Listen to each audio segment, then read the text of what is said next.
Two, you're making the receivers of the service accountable by actually, you're charging them.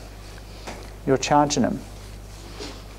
Okay? And single rate, dual rate, that doesn't matter. You still get the effect. It's just that the dual rate is a little bit more accurate than the single rate. Why? Because you're taking into account that principle that all of you learnt in Management Accounting 1, right?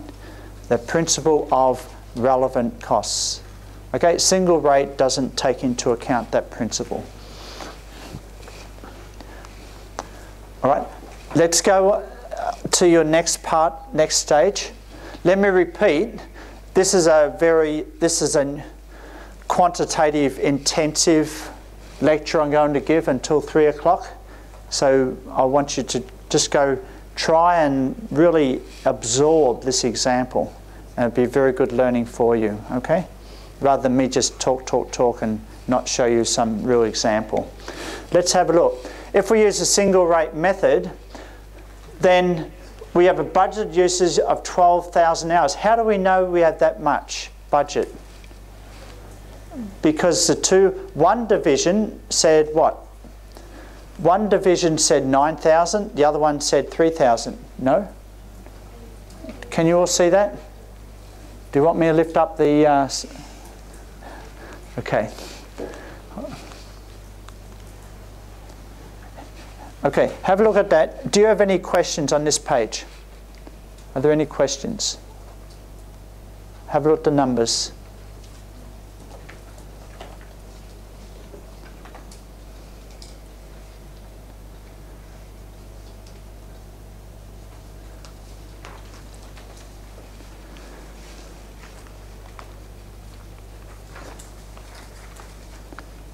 Any questions on anything we've covered so far?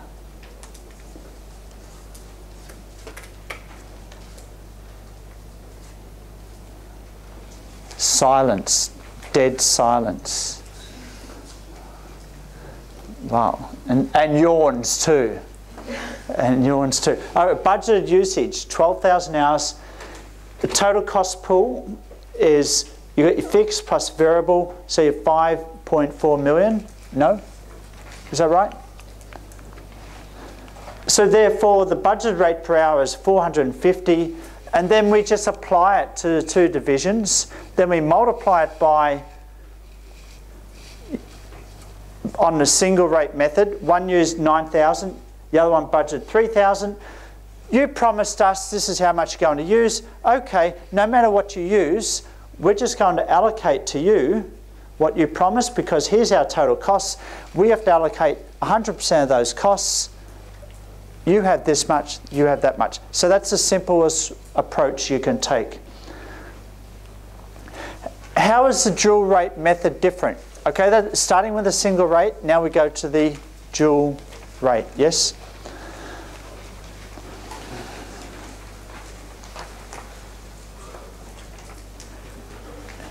Now notice, originally, microcomputer division. Okay, so here, can you all look at me? Okay, everyone on this side of me, you are the peripheral equipment division. No, you are. Yeah, now you are. Okay, everyone on this side, you're the microcomputer division. Okay, so microcomputer, you told me your budget was 8,000. Peripheral, you told me your budget was, quick, 4.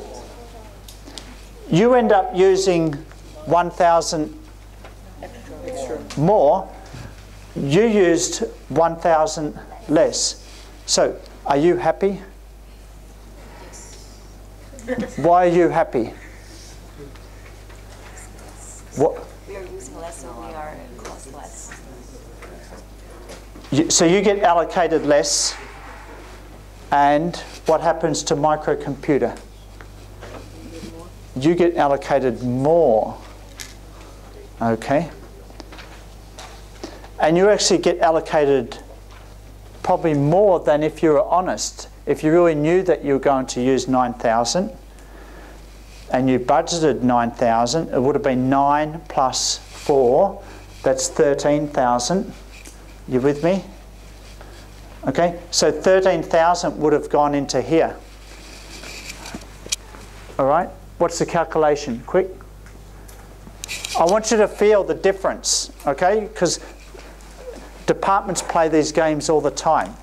Okay, they change their budget around because they can get a lower rate or something like that. 13,000 divided into 5.4 million. 415 an hour. 415, not 450. So then we multiply by 415 by 9,000. What do we get? 373,743,463. Okay, and 415 times 3,000 hours. 1245000. Okay, so how come? So are you paying more because the other division played a game, or are you paying less?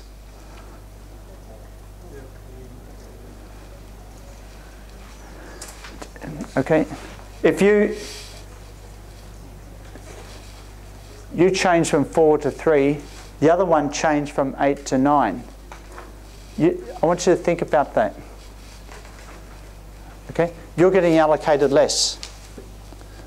Okay, but now that when you did 8, now you use 9, now you get allocated more. Okay, so what do you do next time? Budget for more, then use less strategy. Okay, that's another strategy. And you budget for 9, you only use 8, you're going to get a lower rate. Can you see the game that can be played here? Hands up if you can see the game.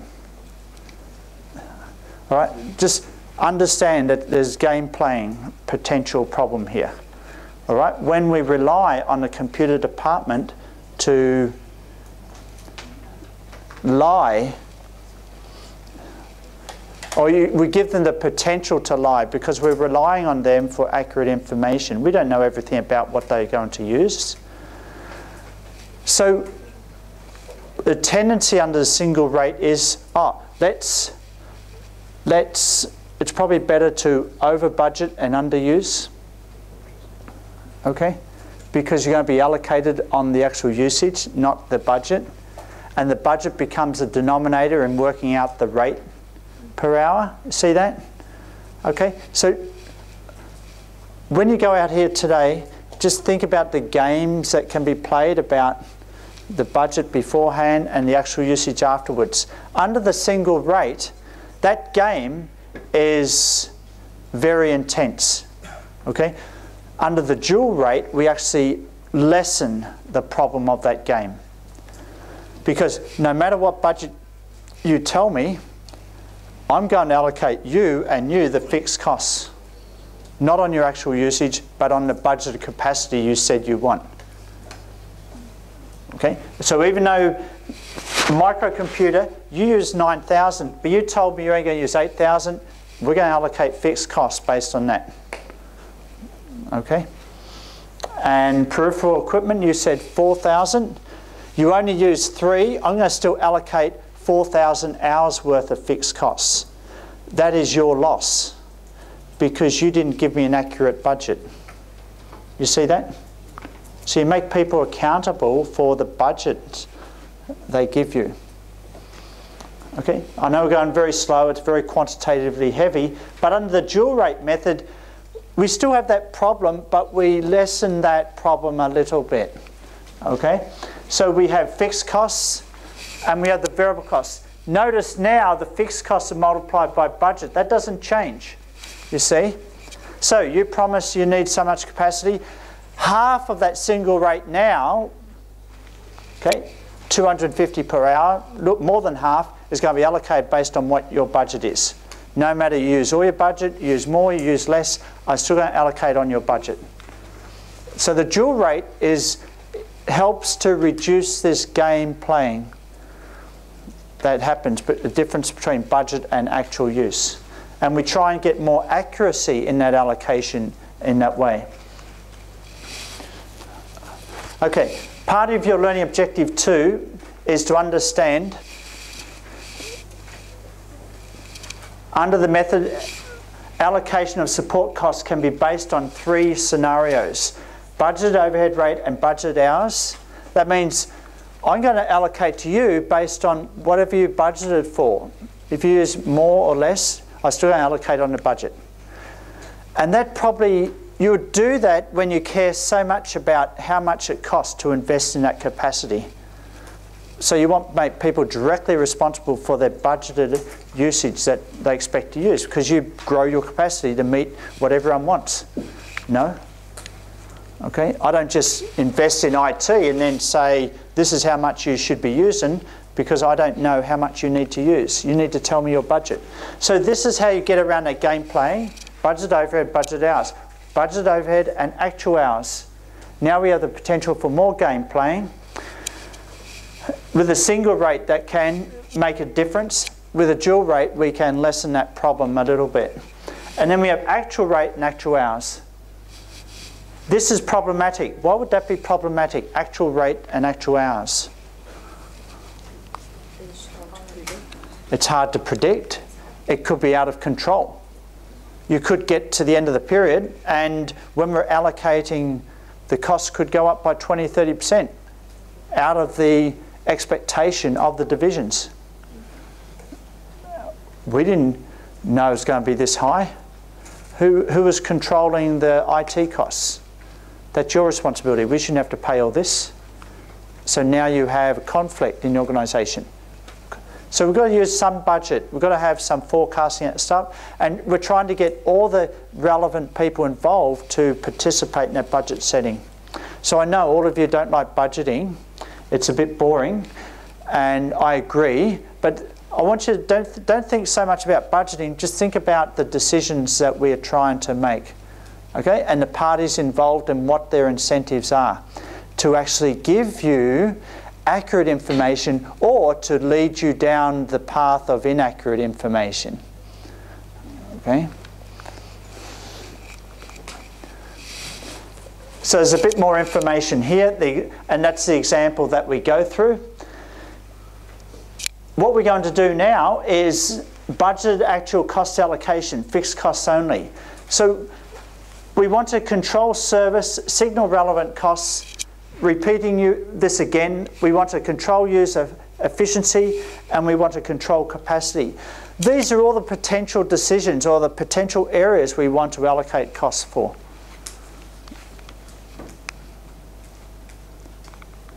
Okay. Let me tell you a real story.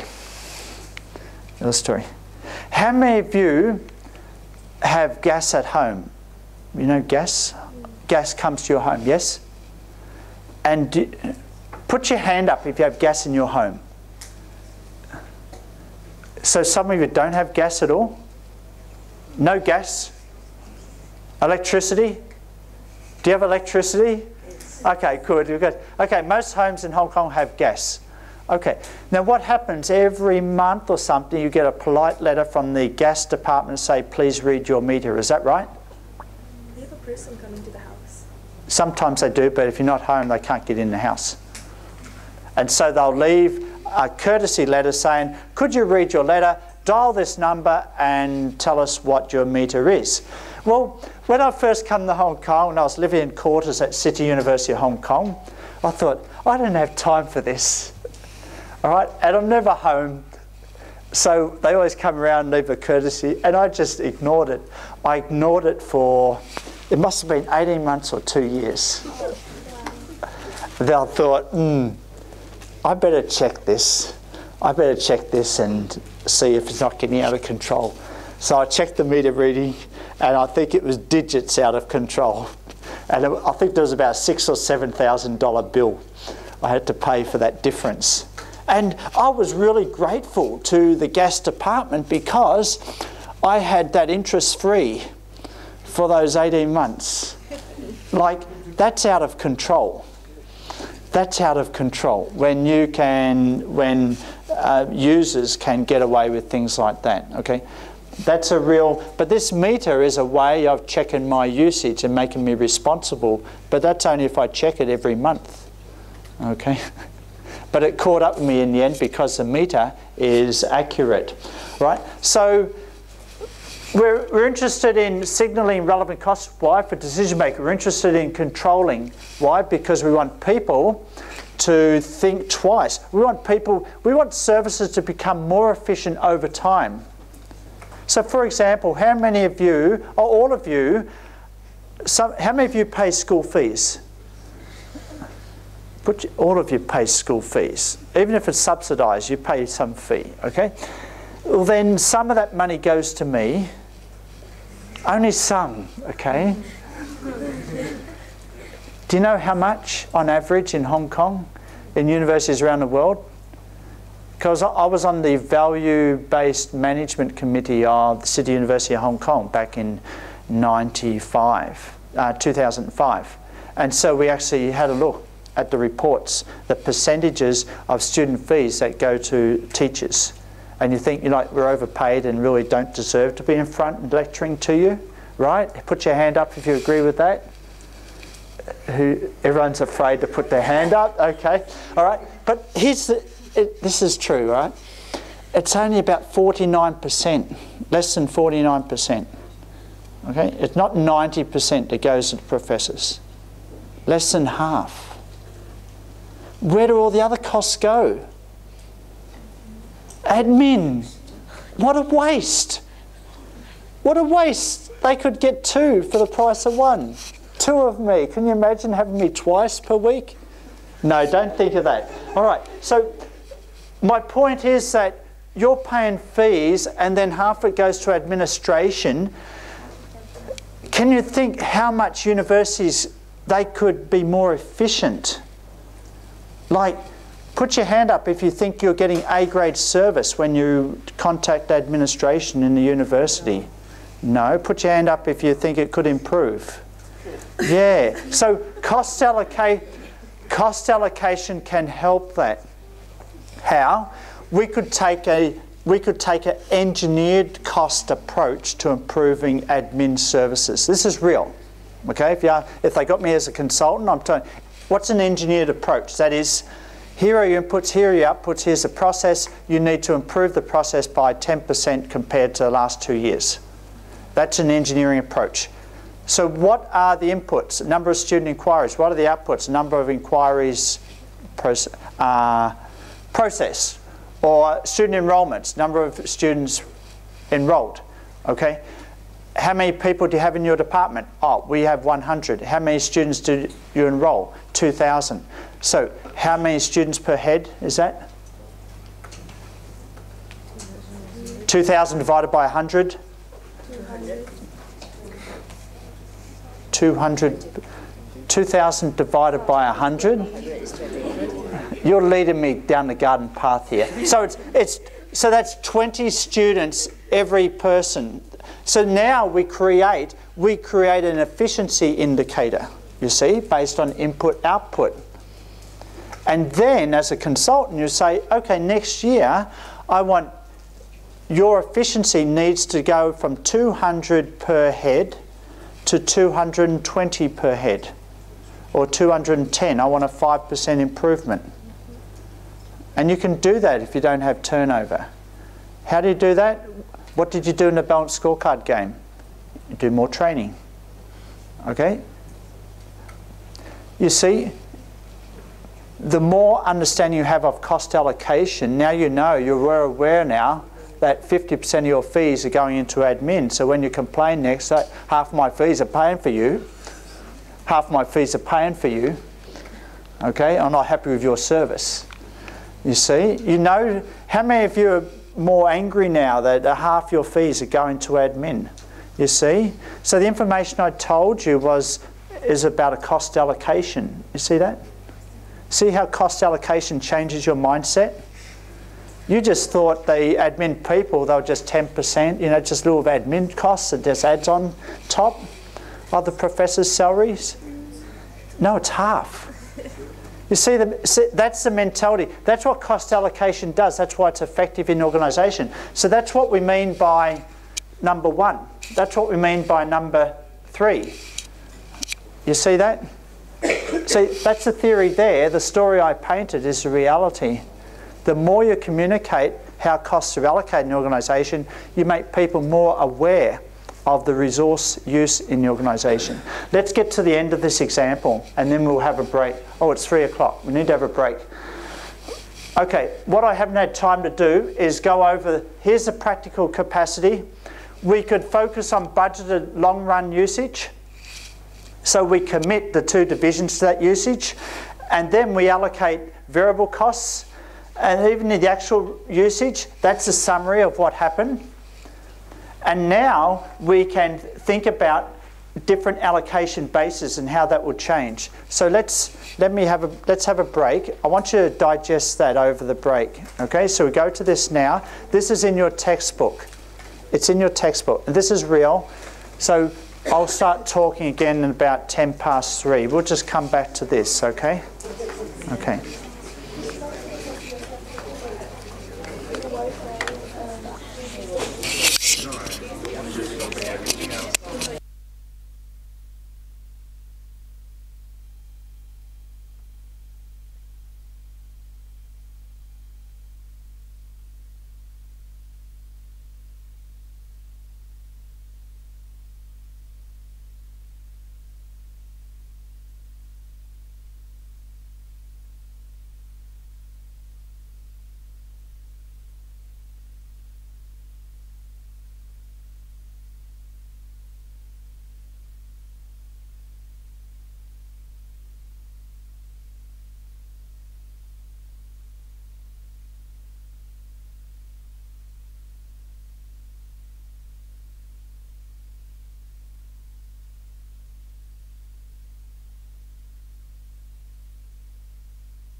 Testing, 1, 2, 3. We're back again. In the next half hour, I just want to go over some of the last examples. But I just want to remind you that we can have a look at actual usage here and budget usage. Someone said to me, oh, how come you use budget usage to allocate fixed and then you use actual for allocating variable? Okay, let me not answer that question directly, but let me paint the scenario. Let's just use budget for fixed and budget for variable. What problems could occur there? If we use budget for fixed, budget variable. So you promise 4,000, you promise 8,000. Okay, so if we use budget fixed, budget variable allocation, do you win or do you win based on what you actually used? You promised the budget was 4,000. You actually used 3,000, right? You promised that you'll use 8,000 and you used 9,000, and I'm only going to allocate, on the budgeted rate. Okay? So since you use less, you actually get get charged less. Yeah. Okay? So if we allocate, yeah, it works the other way around. So